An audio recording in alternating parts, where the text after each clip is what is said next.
Hello students, welcome to Notebook.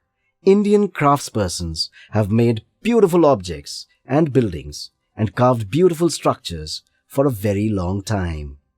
Rock-cut architecture like monuments, viharas and chaityas were made for the Buddhists and Jain monks and nuns. They worshipped and lived in these places. Cave architecture in India started as early as the 3rd century BC. Temples made of brick and stone and decorated with beautiful sculpture also became important. The Iron Pillar at Mehrauli, Delhi, is a great example of ancient Indian architecture. It was made 1500 years ago. Made of iron, it is 7.2 meters high and weighs over 3 tons. Temples and stupas also show us the beautiful craftsmanship of the people of ancient India. Stupas or mounds were of different shapes and sizes. The relic casket or a box covered with earth was kept at the middle of the stupa. It contained the earthly or bodily remains of the Buddha and his followers.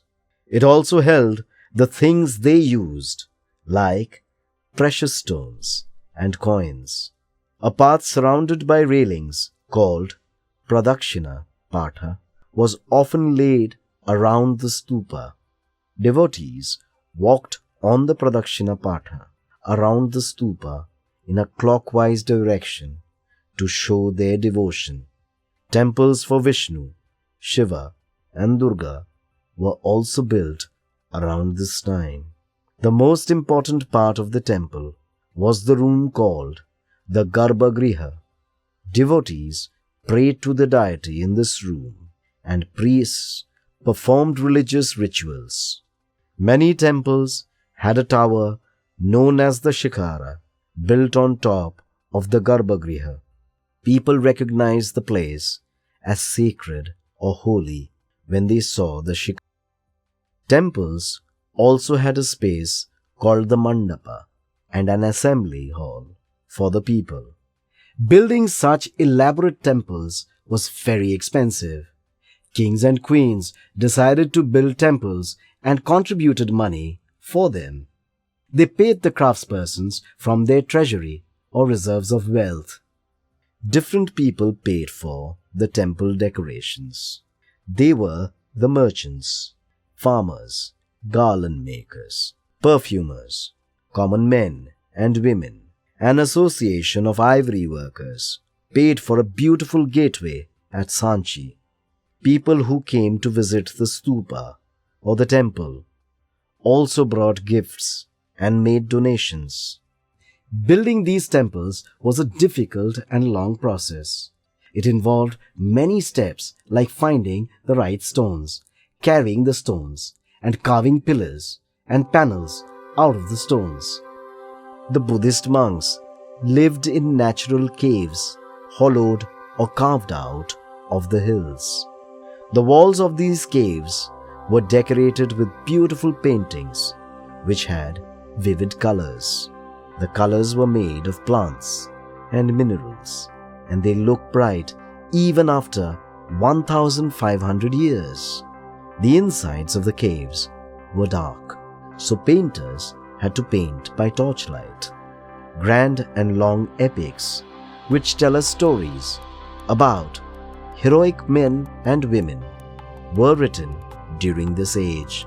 The Tamil epic, the 𝗃𝗁𝗵, was composed by a poet called Ilango around 1800 years ago. It is set in the cities of Puhar and Madurai, and it is based on the characters of Kovalan, a merchant, his beloved Madhavi, and his wife Kannagi. Another Tamil epic, the Manimekalai, was written by Sattana around 1400 years ago. It tells us the stories of the daughters of Kovalan and Madhavi. The Puranas were also written around this time. They were written in simple Sanskrit verse and common men and women could listen to them. Women and Shudras, or people who belonged to the lowest caste of the Indian society, could not listen to the Vedas. The Vedas were studied only by upper caste Brahmin men. Everyone, including women and Shudras, however, could listen to the Puranas. The verses in the Puranas tell us about the worship of gods and goddesses like Vishnu, Shiva, Parvati or Durga. They also give us accounts of the kings and the creation of the world. The Mahabharata and the Ramayana are two famous Hindu epics which are very popular till this day. Find out about film and television shows on these epics. When were they made? The ordinary people also wrote and composed stories, poems, and songs. They danced and performed plays. These songs and plays are recorded in collections of stories like the Jatakas and the Panchatantra, the railings of the stupas, and the paintings in places like Ajanta also show or depict these stories. The story of a brave monkey king who had 80,000 followers is very famous. The monkey king sacrificed his life to save the life of his followers.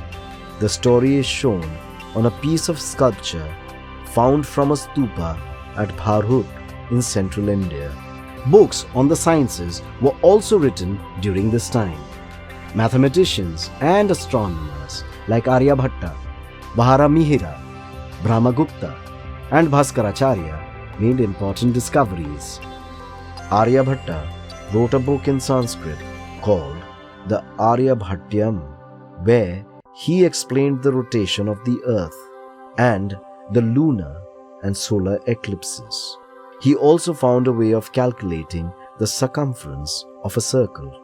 Mathematicians in India invented the special symbol for zero. The well-known system of health science called the Ayurveda also developed in India. Charaka and Shushruta were two famous practitioners of Ayurveda. Charaka wrote a book on medicines called the 𝗃𝗶𝗁𝗵. Shushruta wrote about processes of surgery in 𝗃𝗶𝗁𝗵. With that, we come to the end of our video lesson on buildings, paintings and books. All these three things and many more artifacts which have survived through the ages help us imagine the past of India. Try to find old or deserted houses around the place you live in. Who lived there? And whom did these houses belong to? See you soon in our other videos. Till then, keep learning.